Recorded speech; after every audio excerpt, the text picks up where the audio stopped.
My wife texted from Vegas. Just married my coworker, you're pathetic, BW. I replied, cool. Then I blocked her cards and changed the house locks. Next morning, police were at my door. I, 34, male, got the text at 2:47 a.m. on a Tuesday. My wife, Linda, 31, was supposed to be at a work conference in Vegas. The message included a photo of her and William, her coworker, holding up marriage certificates outside some tacky chapel. The full text read, just married William.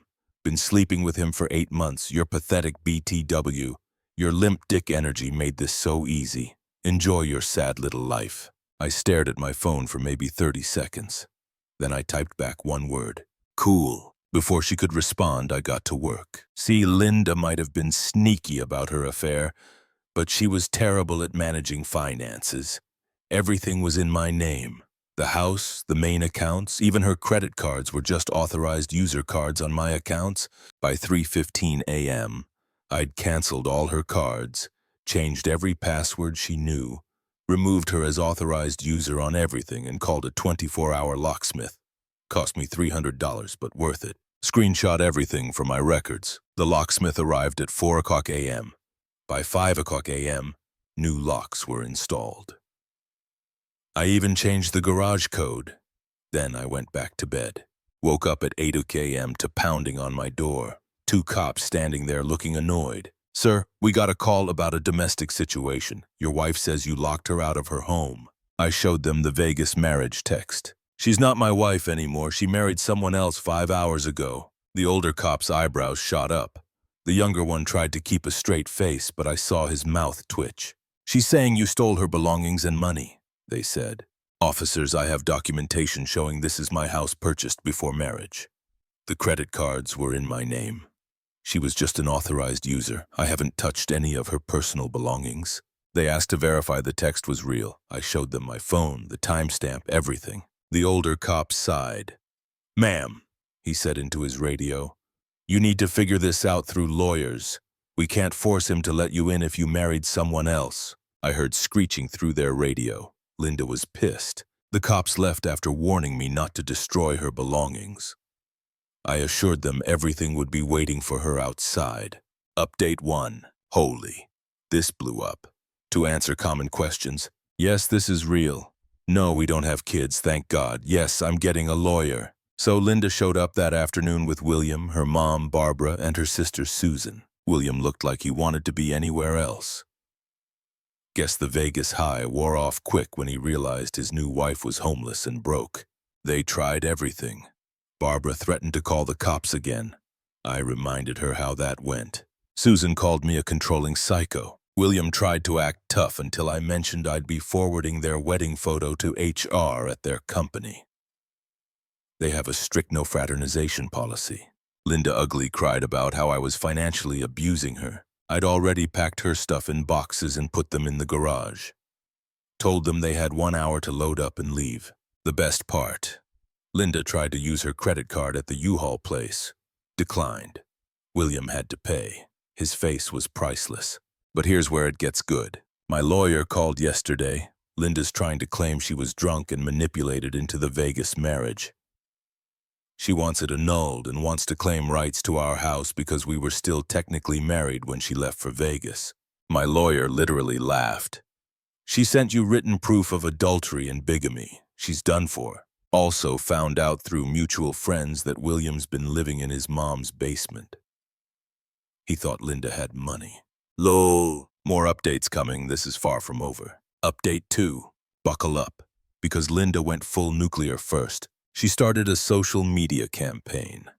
Posted everywhere that I was an abusive narcissist who trapped her in a loveless marriage and forced her to find love elsewhere. Her mom and sister shared it everywhere. Some of our mutual friends actually believed it. But Linda forgot one thing.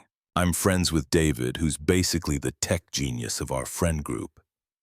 He helped me recover some very interesting Facebook messages between her and William going back over a year, including her bragging about how she was playing the long game and securing the bag before leaving me. My favorite message, he's so stupid. I've been moving money from our joint grocery account for months. Almost have enough for my dream wedding with you, baby. Yeah, about that joint grocery account. It was actually just my account that I let her use for household expenses. I pulled the statements. She'd been withdrawing cash for groceries and spending maybe half. The rest? Who knows? I posted the screenshots. Her narrative crumbled fast. Then came the extinction burst. 1. She convinced her dad to call my boss, claiming I was harassing his daughter. My boss knew the whole story and told him to get lost, professionally. 2. She tried to break into the house at 3:00 a.m. My new cameras caught everything. She was screaming about her grandmother's jewelry that her grandma was still wearing. Because, she's alive. 3. She claimed I killed her cat. We've never had a cat. I'm allergic. 4. She started calling my mom, crying about how she made a mistake and William means nothing. My mom told her, "You should have thought about that before sleeping with him for 8 months, dear." But the peak entitlement came yesterday. I get a call from William's mom, Sarah. This woman had the audacity to demand I be a man and take Linda back because William can't afford a wife and made a mistake and young men do stupid things. I asked if she was seriously asking me to take back a woman who cheated on me so her son wouldn't have to deal with consequences. Well, when you put it like that, you sound selfish. Marriage is about forgiveness. I hung up. Last night, Linda sent one final text from a friend's phone. "You ruined my life. I hope you're happy." I replied, "I am actually, thanks for asking." Then I blocked that number too. Tomorrow's the first divorce hearing. My lawyer says it'll be quick since she committed bigamy. Can't wait.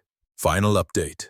The divorce hearing was chef's kiss. Linda showed up in a white dress to divorce court where she was being divorced for marrying another man. The judge's face was incredible. Her lawyer tried to argue that the Vegas marriage didn't count because she was emotionally distressed and under duress from William. The judge asked what duress meant in this context. He promised her things, made her believe leaving her marriage was the only option. My lawyer stood up. "Your Honor, I have 73 pages of Facebook messages showing Mrs. Excuse me, what last name is she using now? Anyway, showing the defendant actively planning this for over a year." The judge reviewed them. His expression went from professional to disgusted to almost amused. "Ma'am, did you write?" And I quote, "Can't wait to see his stupid face when he realizes I took him for everything." Linda turned red. That was taken out of context. What context makes that better? Silence. The divorce was granted. She got her personal belongings, her car, that she's still making payments on. Absolutely nothing else. She has to pay me alimony for 6 months because I supported her through her certification program last year. It's only $500 a month, but the rage on her face was worth millions.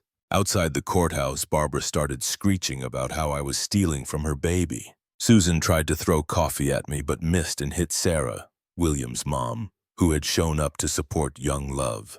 The coffee fight that ensued between the two moms was something.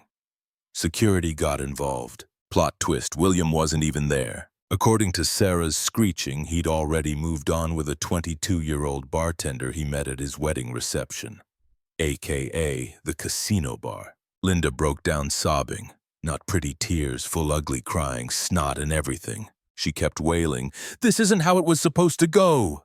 Her sister tried to comfort her. "It's okay, sweetie, you can stay with me." "I can't. Your apartment smells like cats and sadness." Even Susan looked done after that. Last I heard through the grapevine, Linda's living with her parents. William's engaged to the bartender. Their company fired both of them for the fraternization thing. Barbara's been banned from 2 Starbucks for harassing baristas who look like that bastard. Susan posted about cutting off toxic family members. Sarah is suing Linda for emotional damages to her son. As for me, I'm doing great. Sold the house for way over asking. Market's insane. And moving to a nice condo downtown. Started seeing Jennifer from my gym. She thinks the whole story is hilarious and brings me coffee with "Not William" written on the cup. My lawyer framed the Vegas marriage certificate. It hangs in his office as the easiest case ever. To everyone asking if I regret being petty, nah. She played stupid games and won stupid prizes. The only thing I regret is not seeing the red flags sooner. Like when she said her ex was crazy for changing his Netflix password after she cheated. Should have known. Thanks for following this wild ride. I'm going to go live my best life now. P.S. Linda, if you're reading this, and I know you are, because you're obsessed with Reddit. William's mom called you a gold-digging succubus at her book club. Just thought you should know. Cool.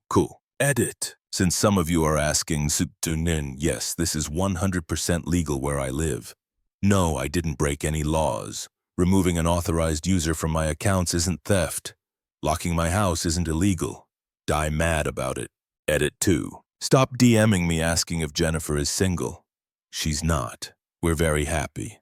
Also, stop asking for Linda's social media. Let's not go there. Edit 3. William's bartender fiance dumped him after finding out he was married. My lawyer sent me the annulment papers Linda filed. Under reason, she wrote, temporary insanity. The jokes write themselves.